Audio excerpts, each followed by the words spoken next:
I just want to say a big congratulations to Gary and Monika from Turtle Expedition. You guys are the Impact Award winner this year for 2023 in the adventure category. This is amazing to be able to talk to you.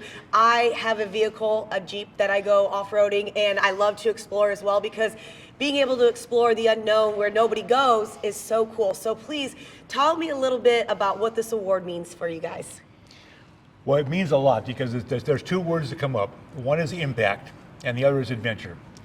So adventure certainly fits us. You know, we've driven around the world twice. We've driven around South America. We've explored Baja and Mexico and other places. So certainly that's all an adventure. That was easy.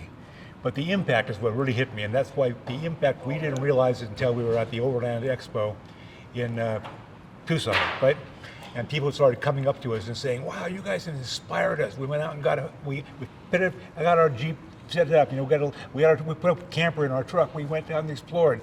We realized we were inspiring people, and that's impact. Yes. And we realize now we've gotten hundreds and hundreds of letters and emails, even recently, of people coming, "Well, I've been reading your stories since I was 6 years old. My mother would buy Off-Road magazine," and oh, wow, that's impact. That was what we realized with our purpose in all this, besides having an adventure and traveling around the world and bring fun things, was to inspire people. Yeah, of course. And we did. And that's been really the reward of this.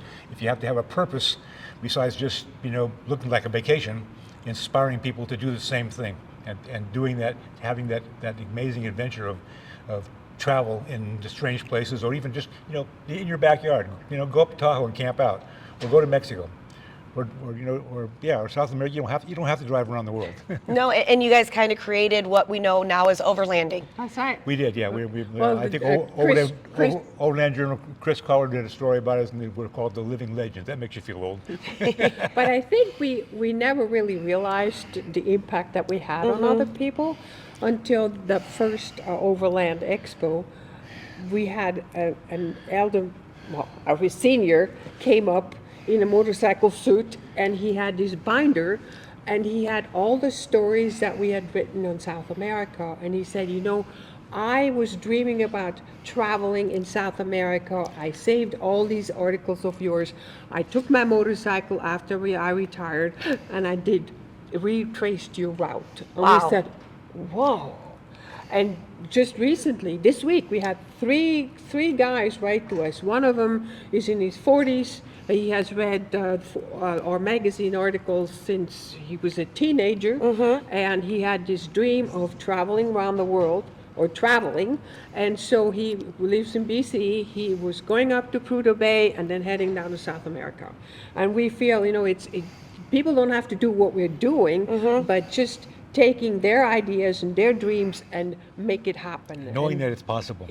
Inspiration is what we provide. And there's silly little things, like there was a young boy that came up to us one time at one of the Overland Expos, and he said, "I saw that picture of you guy in the UP crossing a beaver pond, and the water was coming up over the hood." Monika had waded across, because that's what the passenger does. It was ice on both sides. You check for depth, and you pull the winch cable when you need it. So she was walking across, and I saw her walking across, and the only water was up to here. I thought, "Oh, we can do that, no problem." You know, I didn't realize later that she was walking on the berm. So the water was actually that deep. So it was actually coming up over the hood. She got some great pictures. This boy saw this picture.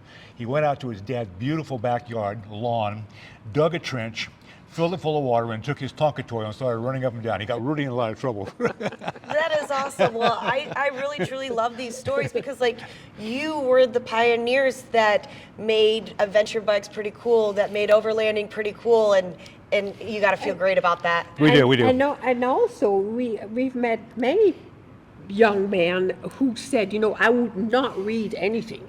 But in high school, we had Off-Road, we had Four-Wheeler magazine, and your stories were the only ones we would read.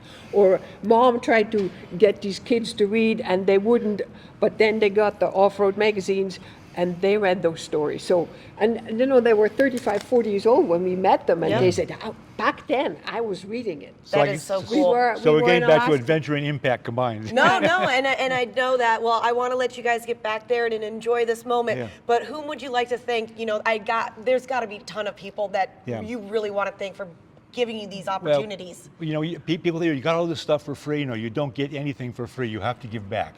And we began to get sponsors when we started to get a lot of exposure in the magazines. So Ford became a sponsor, BF Goodrich became a sponsor, Warren Winch. I can list off Navistar, Rain-X, a lot of Transfer Transfer Flow, we Buckstock. have 100 and some And all of these sponsors that companies helped supplied us. us the amazing products, and we were able to choose the very best. And the Right. readers knew we were using the best because for where we were going, the best was barely good enough. Yes. So back then, if there was a better tire than the BF Goodrich Mud Terrain, we would have used it for Yeah. sure. And right now we have the switch to Michelin, which is part of BF Goodrich. Correct. But so that's what we're using now. But still, so that is what really made us and the financial sponsorships from companies like Rain-X and Warren and BF Goodrich, that made the possibility of these incredibly relatively expensive trips to South America and crossing the Silk Road and crossing Russia in the wintertime, that made it possible. That made those trips possible, thanks to those and dozens. One of the things I tell people is that, what kind of truck should I buy? Buy an American pickup truck. Why? Because there's thousands of them out there, hundreds of thousands. And the reason that it's good is that there are thousands of companies that go to SEMA every year that make products just a little bit better than what Ford or Chevy or Toyota or anybody else could install. Go buy the truck, buy a used one, take the money you save, and use these companies' products to make it better and more and stronger and more reliable. And that's what they've done. And go travel earlier. And go travel earlier, yeah. I love then, that. Yeah, you can spend $85,000 on a brand new Ford pickup truck, and it's not as good as you could make it with aftermarket parts. You are absolutely correct. Well, Gary, Monika, thank you so much for taking this time. And like they said, travel while you're young. Do it sooner, do it early. Yes. Thank you guys so much for being But- such a great impact in the adventure world. Thank you. Just do it. Do it when you're old, too. It's okay. Just do it. Just do it at any time that you want Keep to. on doing it. Keep on doing it. Adventure has no age limit. That is true. Thank you so much for Thank being you here. very much. Thank you.